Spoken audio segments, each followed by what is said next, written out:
I cannot hear.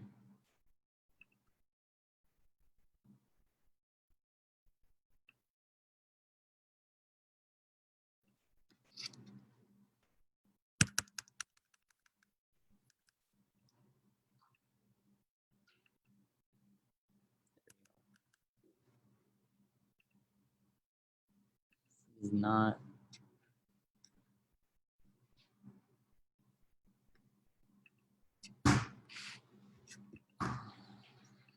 This is not working. Let's see.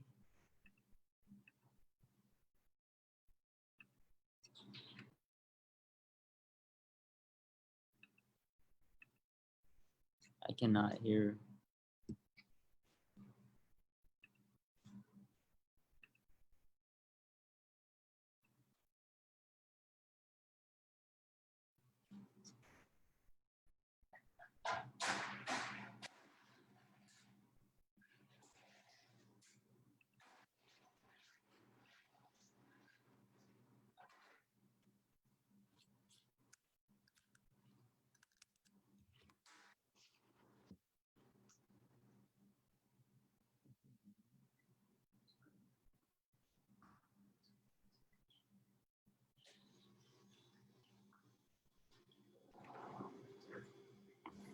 Can you turn it back off, baby? Oh, is it? Oh, no, never mind.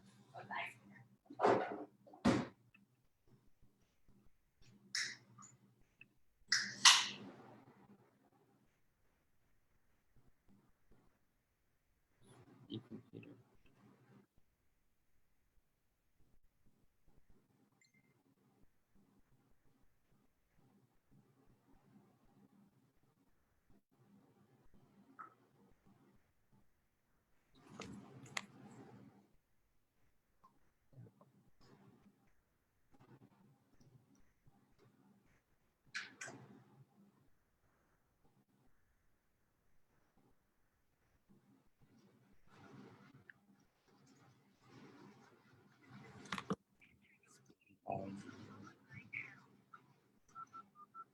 Yes.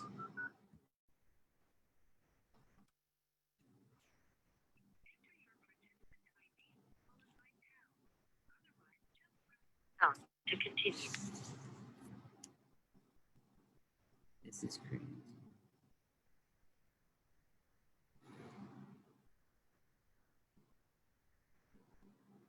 I can't believe it's not letting me. To Zoom, enter your meeting ID followed by pound.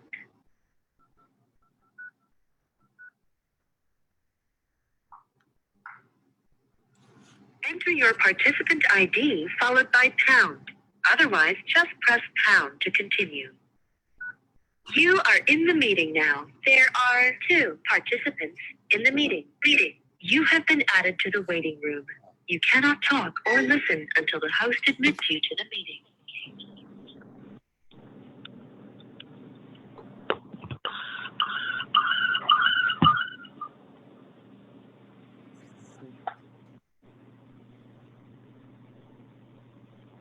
Hello? Hello?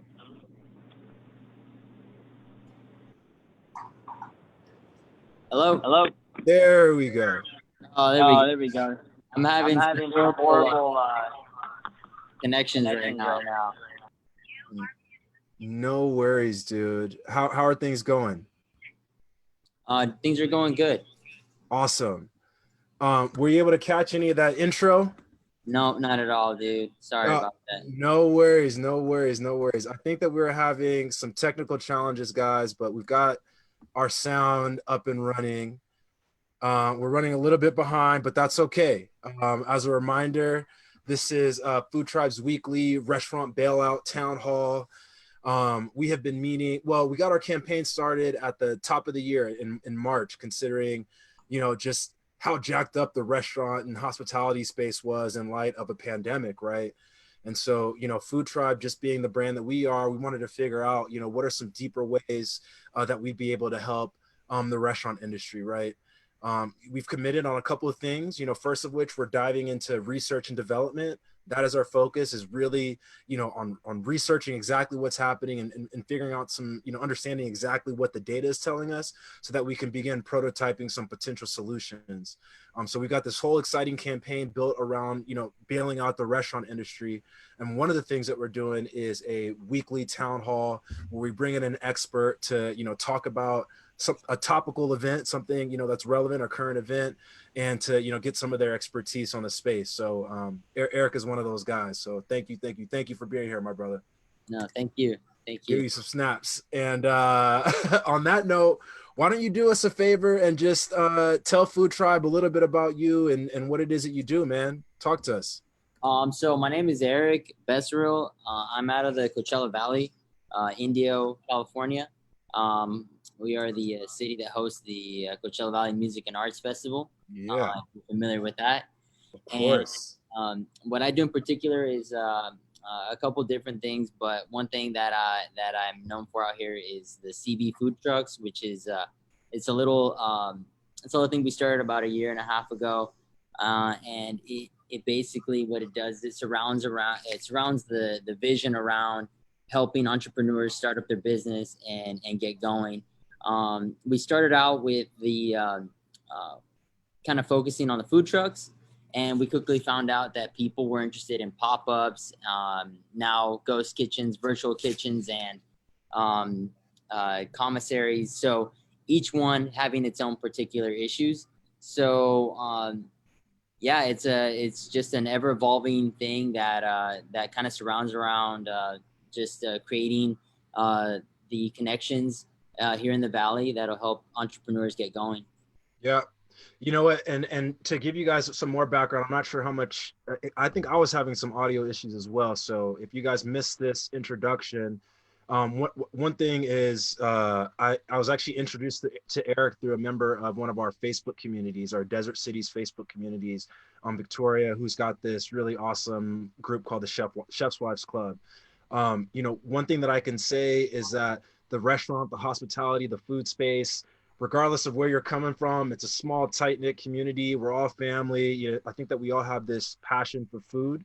What makes Eric unique is that he wears multiple hats. So in addition to having his CB food truck business, which again, is really helping entrepreneurs figure out some new and exciting ways to launch restaurants and food businesses, and now during a pandemic and hopefully in the future. But he also, I'm sorry if I'm putting your business out there, but he also works with the City of Indio, right, as on the real estate side, right? And so you had mentioned that Coachella was originally, in your area, and I'm assuming that the area was decimated as a result of COVID-19. Like, I know the Coachella festival is super important to the area. So maybe you can kind of give us a little bit of your perspective on what's been going on, wearing your hat as a food business owner and as someone who is realizing that real estate and food businesses are having to change a little bit. Oh, absolutely. So with the pandemic, we've seen that a lot of the hospitality, a lot of the restaurateurs and anyone in the food and beverage industry has taken a significant hit. Events in general are a big moneymaker for people. In fact, there's significant amount of people that their entirety of their financial welfare surrounds around events. Coachella, the Music and Arts Festival, being one of them. So when you see these events kind of disappear or take a shift, you see a lot of other businesses get affected as well. So that can range from you could see the trickle effect. It's like a tree. Once the tree gets hit, then it goes down to the roots. The water doesn't know where to go. So now you might have drainage issues because the water it's been naturally going there. Now it doesn't know where to go. So you have an abundance of water or resources and doesn't know what to do. And what that may create is flooding, which creates moss, which can create mold. And if you think of it that way, you can see hey, if there is a dam that's placed in front of a river or a stop to a large event, a large venue, that's months away from going, you can really see the impact that does, because not only obviously the the restaurant business owners, but obviously the hospitality, the Airbnb industry, that took a big hit. And you know, and a lot of other a lot of other industries took a hit from that. You know what I'm saying? So, Dude, well, you know what? And that's why I think that you and I talked about this on our call, but it's, you know, food is just such an important aspect of our society, our culture, our cities, whatever it is, you know, it's I mean, I would argue that if you look at, you know, nations or populations, like, you know, average of what they eat, you can get an insight into the success or the failure of a country, right? yeah. What I would say is that, like, so if you look at a restaurant is just, it's such an important piece of, oh, that looks delicious, by the way. I want to know what you're drinking here in a bit. Hey, I asked my girl to make me a michelada. I was like, hey, my man. Oh, we're definitely gonna be friends, bro. out loud, I was like, maybe I can keep this. I drink. Oh man, that looks so good, dude. But you look at a business like McDonald's, right? And you know, surface level McDonald's is that's a restaurant business, but in reality, they're a real estate brand, right? Like McDonald's whole play is on real estate, you know, and so but they figured out these auxiliary revenue channels in order to make this core product offering work. And so, you know, so often I'm trying to work with my clients to let them know, like, yo, like, you got a food business. I understand this, but more than anything, let's focus on your brand, because your brand is something that we can repurpose and put different businesses and different business types around it, right? But if you're only focused on this one type of model, my brick and mortar, and you're not looking for other ways to monetize, like, you know, maybe doing a delivery and pickup only, or, you know, doing pop-ups or doing hybrid events or something, you know, you're going to suffer. And I think that's really what we've been seeing, you know? So I think that you raise a really good point, dude. Yeah, you hit it. You hit all the right things. I mean, exactly it. Where you have to be able to maneuver in this industry. The restaurant industry is absolutely unstable always. So the fact is even in general, the basics of a restaurant industry are already messed up, because a lot of people say, I need to get more, you know, profit, or I need to get more people in the door. And a lot of times it's not even that. It's the fact that a restaurant might be failing for a bunch of other reasons. Totally. What you end up doing, it's like if you have a contractor that's not good at doing his job and he's like, I need more work. It's like, that might not fix his problem. You know, his problem might be his finances aren't straight, or he doesn't have, like you said, the right diverse revenue streams. Because a lot of people think the food industry is actually the manufacturing industry, because you're manufacturing food. So you know, to a degree, just like a brew, like in a brewery, they have, it's a mix between biochemistry and Oh, wow. and art and artisan. Oh, yeah. You know, so that there's, it's not like I brew beer, and absolutely not. It's like, you need to know the science behind the whole industry before you get your hands involved. Dude, and that is the eternal challenge, I would say, as a brand that works with, you know, some founders or some restaurant owners that are more mature and some that are more green. I would actually argue that the ones that are more mature, they have a little bit more of a difficult time, because they've been successful for so long that they're just used to doing it their way. Right. And now that we're like, things are just changing so quickly with technology, with social media, obviously, like delivery, like they're struggling a little bit in order to adjust. And the best of them are able to do it. Right. But it does take a lot of work. Now, on the flip side, you know, I really encourage, like, a lot of the early stage brands that I work with. It's like, okay, well, let's get some product market fit going before we decide to go down like this route of one way or the other, right? Because to your point, we have to figure out what your strength is as a business owner. Are you more of a creative where we just need you in the kitchen whipping up like dope, delicious things at different times, and maybe, you know, 25% of your time is focused on the business, right? Or you are more of a technician, right, where you specialize in operations and back of house, in front of house, in, you know, leveraging different channels, et cetera, et cetera. And it's not everybody can go both sides. No. Right? Not everybody can do it. And so I would just guess or ask you in terms of you know, just kind of, you know, getting to this concept of ghost kitchens. Why do you believe that ghost kitchens have, you know, why are we starting to see the rise of ghost kitchens? Absolutely. I think that the idea of ghost kitchens and virtual kitchens are, to me, I like to create this analogy of like this oasis of water that we've been walking in this desert forever, but it's always been there, and we finally stumbled upon it. Right. And the reason why is because when we start looking at cutting costs, one biggest thing is like, all right, when you have a restaurant, you want to look at how you're going to increase revenue. So, you know, the idea of ghost kitchens are and people intermix the idea of ghost kitchen, virtual kitchen. Totally. You know, and do you want to separate those out? Sorry to put you on the spot, Eric.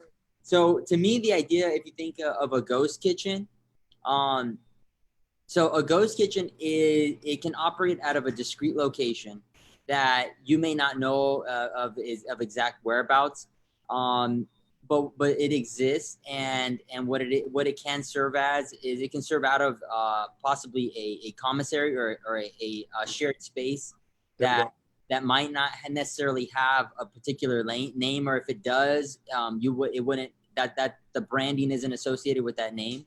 It may be like, you know, XYZ, you know, Commissary Kitchen LLC. You'll never know about this, but what they do is they have an online presence. An online presence, that's their only kind of connection with society. You'll see them on Uber Eats or DoorDash or there whatever. You go. And they may run on different names. Hey, I know of there's a barbecue guy out of LA that he'll probably know who I'm talking about if he sees this. But he has I think 5 or 6 different names. You know what I mean? So, and he's a direct competitor with himself. Isn't that so funny? It's hilarious. You know, people are like, oh, I like Joe's barbecue better than, and that's not his name or anything, but like right. More than, you know, Barb's barbecue, and it's the same. I totally do.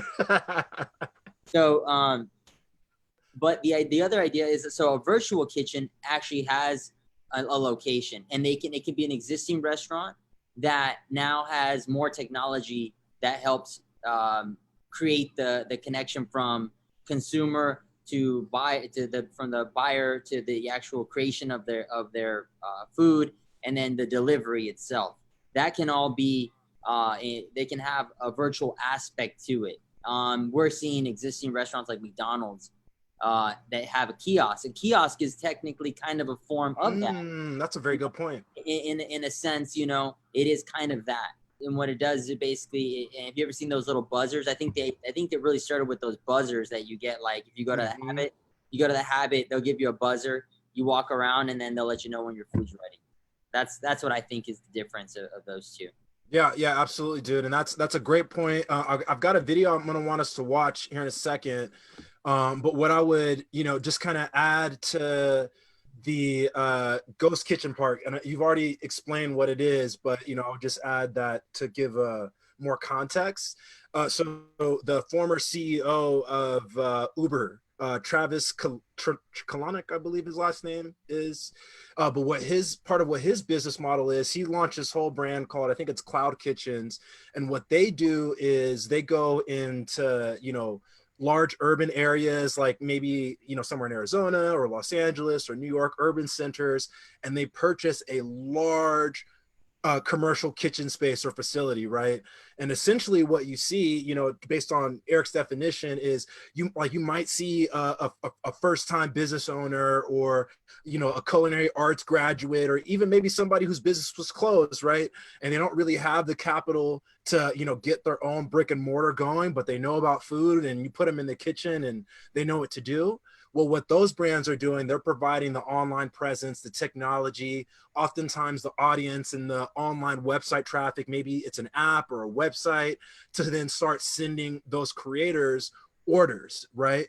And so it's got some pluses and some minuses, and, you know, you can kind of argue like what they are, but let's go ahead and watch this. We've got a 2-minute video on what a ghost kitchen is. Oh, whoops.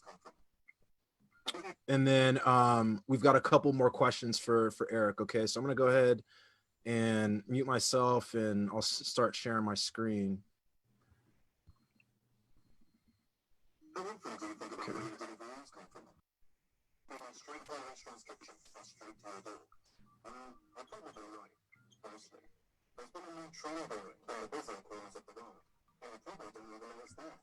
Let's talk about ghost kitchens. Online food delivery markets grow so much that the industry is set to supersize to a hefty $200 billion by 2025. We have access to thousands of restaurants and millions of dishes we're cooking to, and that's already having a huge impact on how many of us are eating out. Celebrity chef Jamie Oliver even cited online food delivery services as being one of the main reasons this restaurant chain went belly. All of those food orders are going straight on existing restaurant kitchens. This is where ghost kitchens come in. Cloud kitchen and cloud dark kitchens. But not exactly as a ghost kitchen. Ghost kitchens are extensions of existing restaurants, or housed in warehouses. Because you can't leave your food there, the kitchen's sole purpose is to fulfill off-premises orders quickly without disrupting the busy restaurant kitchen. What began as a little known concept is now a major talking point in how the food industry evolves, and will make customer demands for delivery and takeout orders in the next few years. One positive for smaller startup restaurants is that they can get their food out to the masses without flipping overheads incurred by the restaurant's real estate in the city. Meanwhile, Starbucks is building its own espressos that will function largely as ghost kitchen delivery orders, with other major brands set to follow suit in 2020. Interestingly, ghost kitchens aren't limited to real brands. If you've ever seen the show Breaking Bad, you may remember a fried chicken shop called Los Colosanos. An American company, Family Style, has opened up a ghost kitchen in Los Angeles to deliver that fiction food straight to the doors of showtimes. Their menu ranges from polished tenders to free fries, and you can even get the other side of soul cooking. In the UK, Chef Greg Marchand, who runs the kitchen at Frenchy Covent Garden and Michelin-starred Frenchy Vardemille in Paris, shared his thoughts on this with Bill Tribe. He says that there will be an increase in the number of dark kitchens and restaurants across the UK due to the increase in food delivery services like Uber Eats. As the restaurant market is struggling, groups will be trying to tap into the fast food market in order to increase profits. Is the rise in ghost kitchens a major indication that the tech world and culinary world are alarming as we move into this new decade? Or is it a sign that we all need to get out there? Awesome. And I think that we hit just about all that. The one thing that I really appreciated that they paid special attention to while I get out of this freaking screen is how they commented on struggling restaurants, right? Or struggling businesses, which I think is something to consider, right? You know, because I would argue that just like everything, ghost kitchens have pluses and minuses, right? You know, what I've heard, like some of the darker stuff, or here, let's get to the good first, right? I mean, obviously you look at a platform like Uber Eats or Grubhub or, you know, something like that, like they get a ton of people that download and use these apps, like millions and millions of people. They have all sorts of data. They know about your customers. You know, they're going to be able to send you customers within, I would say, 24 hours of getting on the platform. Maybe it may take a little bit longer, but, you know, pretty soon you're going to start seeing some orders.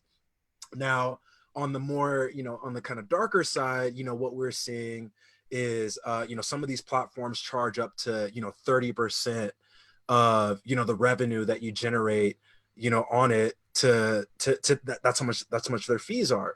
And if, you know, if you're a marketer, you've done any marketing, you know that 30% of your bottom line is that's pretty substantial, right? You know, I've been taught that you're supposed to spend anywhere from 6 to 10% of your overall revenue on marketing. And so, you know, the story has been, or at least that I've been hearing, you know, with some of my partners, is that, you know, once you're locked into this platform, it's super hard to grow and mature off of it, right? So you end up getting locked in and stuck. I mean, did I cover it? Is there anything else, E, that you would talk about, like the goods or the bads of ghost kitchens? Yeah, I think that no, you hit them right. I mean, that's exactly it. I think that, you know, just like you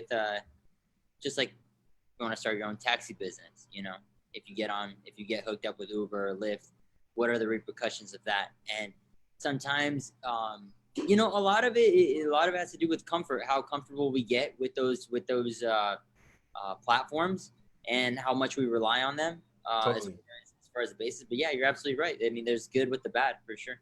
Yeah.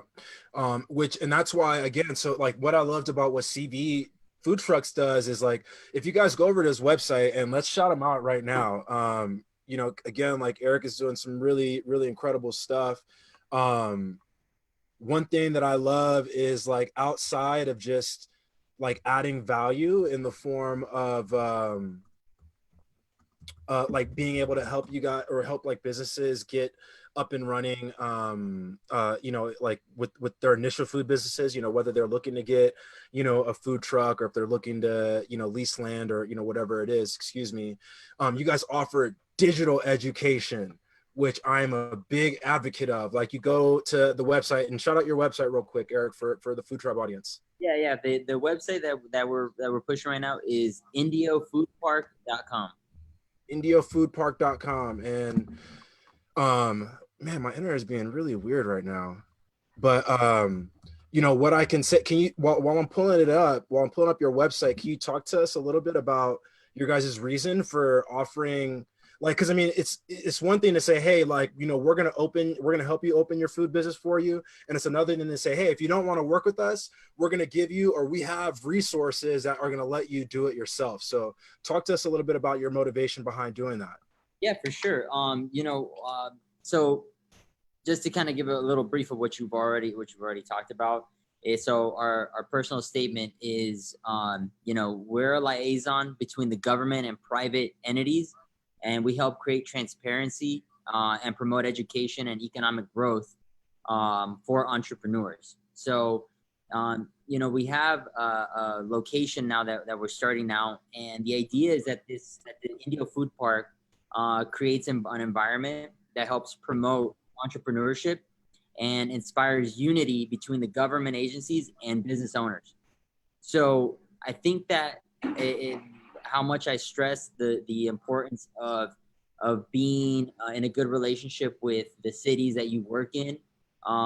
You know, the idea is that you know what's going on, and you get a better kind of holistic view of what you're trying to do. Absolutely. You offer these basic classes. All these classes come included if you join the food park.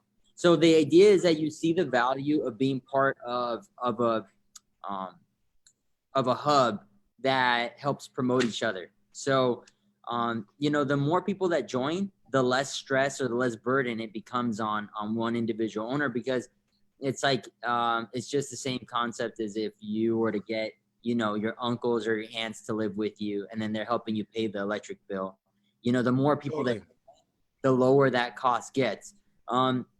You start seeing some ghost kitchens and commissaries. What they end up doing is they see that more people want to join, and because they're not vested with those individuals, what they end up doing is raising the price, just like any other real estate. Any other real estate, you see the same thing. And what we do, which a lot of people will make fun of us for, is we lower the costs as more people join. So eventually, you might only be paying $1 to be part of this. Wow. Because of the whole basis of this is that we have other revenue streams that help create it. So we have a bar, right? And the bar helps alleviate some of those stresses. Mm-hmm. And I think the biggest motivational part behind this is, you know, we didn't start this to to make money off of people. We started this as a need to help, create transparency between the government agencies and the business owners. So, Dude, so you said two things that I think we have to re-highlight, and that is the first of which is cooperation, right? Like we just got done proving using the Coachella Valley as an example. It's like when something hits one of our businesses, it affects all of us, right? So as much as we like to say, hey, I'm in competition or we're in competition, to a certain degree, right? You know, there does become a point where it's like, okay, guys, no, we need to start getting people to all of our restaurants. How can we start figuring out and solving for this problem, right? The second thing, and so, dude, shout you out for that, because more and more people need to understand that. It's like, no, we are all in this together. We are all in this together. So let's figure out ways to, work together and share resources. Now, this is where I sometimes get a little cuckoo crazy, and I'm trying to get people more on board with how I see the world. But you use the analogy of real estate, right? Like physical real estate, and why that's super important to the restaurant industry. Being able to have a place where people can come and enjoy and eat your food is important, right? Well, the power of like a group of restaurants and food brands coming together at one place, and if there's power in that, right? We can host parties, we can cooperate, we can do shared resource, whatever, right? Well, these online platforms that we were talking about, Eric, Yelp, Uber Eats, Grubhub, that's real estate. That's a piece of land, right? It's not a physical piece of land, but it is a digital piece of land, right? And to your point, what do landowners do? What does the landlord do? Hey, you've been able to pay your bills for the past 12 months now. I like that. I like that. I think I'm going to raise your rent a little bit. Oh, you've already moved in and it's going to be a pain in the butt to move somewhere else? I know. Pay me, right? And that is, so I always encourage people. It's like, okay, well, be careful that the house that you're building and where you're building it, right? Because if you're building it in the wrong place and you're building the wrong kind of house, well, we know it's very hard to deal with a piece of real estate that you're not equipped or that you don't want to take care of anymore. Yeah. The restaurant world and even just the business world, you don't want to go in on it for the short game. We have a 5-year, we have a 10-year, we have a 20-year plan for our business. Yep.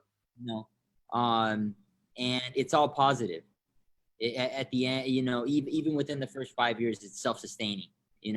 We are part of it, but we are not directly involved with it, because at that point we have enough people that are where we are right now. They're getting into it right now. So at some point in the growth of it, there's other people that are going to join that are in the same boat as you. So yeah, I mean, you hit the right things. Exactly. It's digital real estate. Digital real estate increases value, and with that increases costs. You start in percentages for, for the Uber Eats and for all of those other platforms.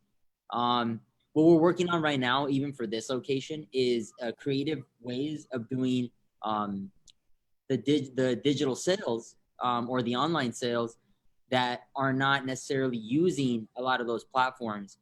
It is very, very hard to not use those and not. Oh, so hard. Yeah. So what we've done is we're creating unique ways where we as the owners are taking some of those hits, but what we are end up doing is we're analyzing exact food items from each vendor. Wow. And food items that make sense, literally sense, and they make sense, that then they'll actually be able to go on those platforms and be profitable.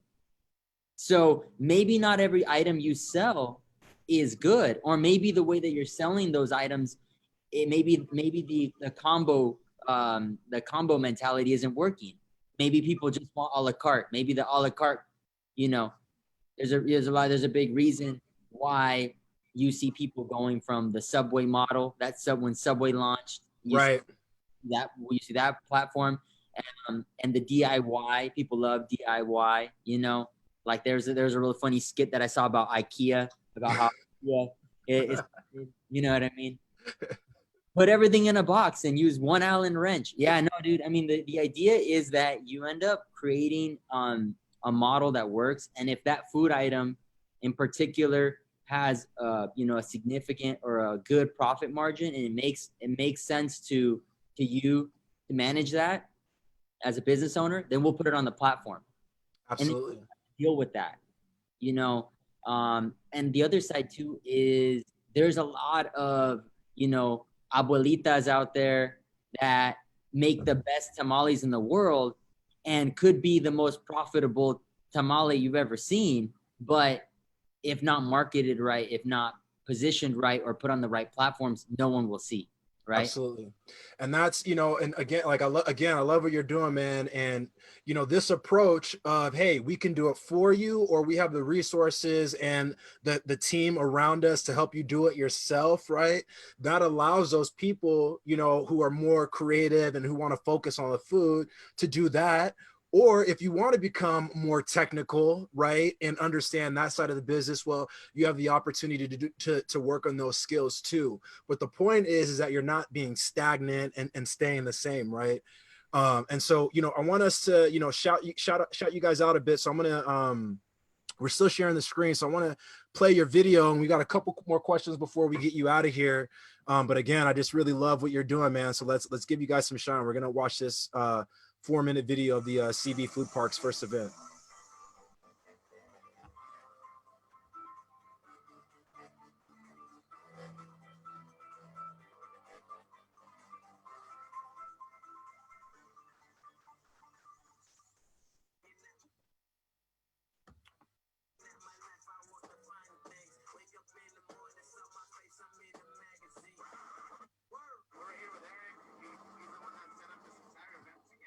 Look at this guy. I was a little heavier then.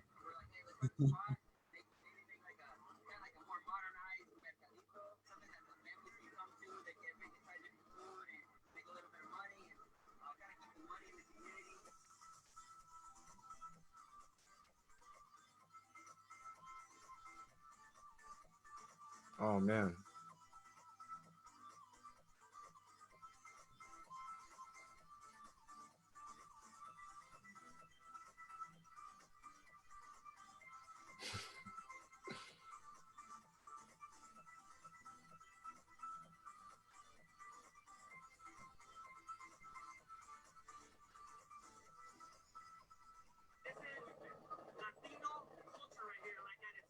Hey.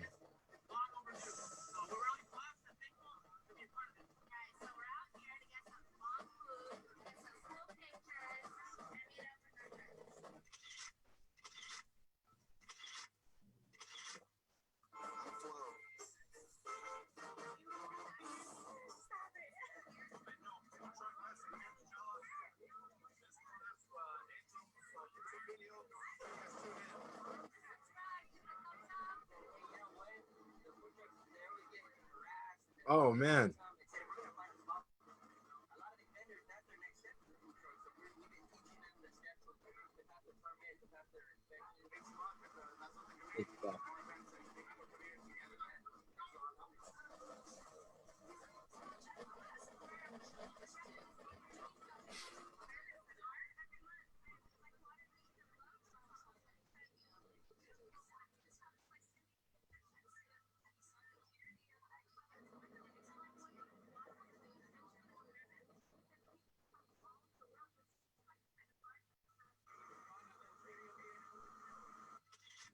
Dope. Oh, man.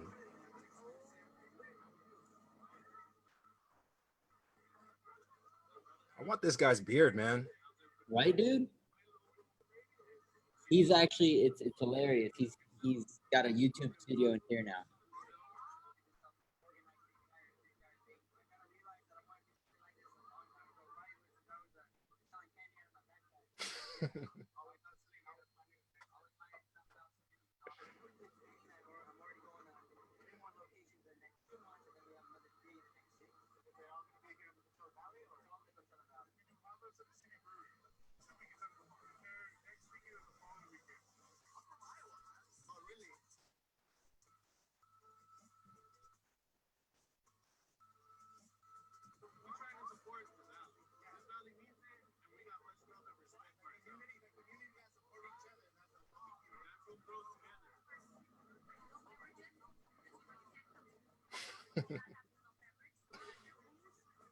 Oh man.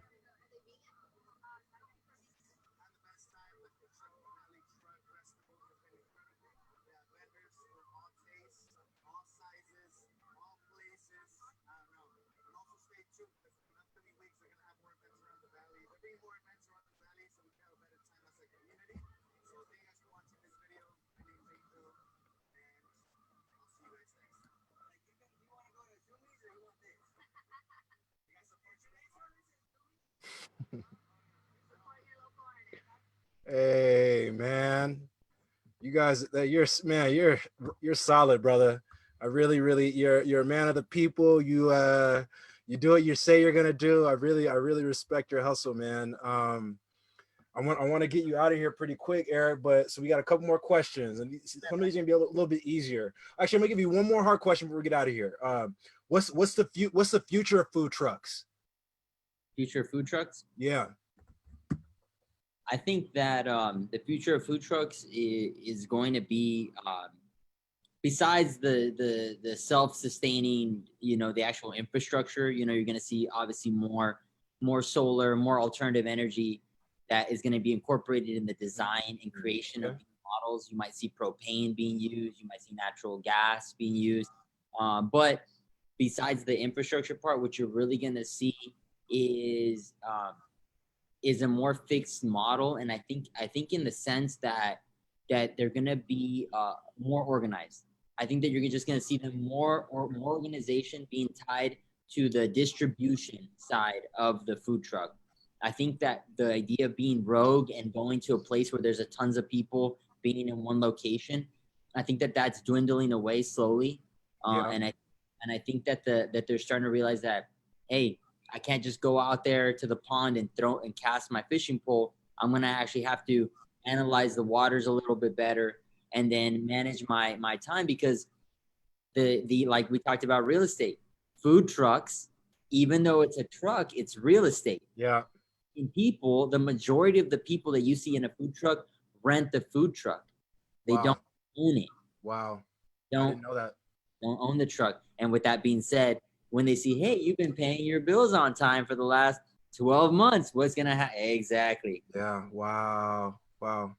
And I think the other part that I want to see, that I want to see myself, and we're actually looking at buying a truck to do this, is the shared kitchen concept with the food truck.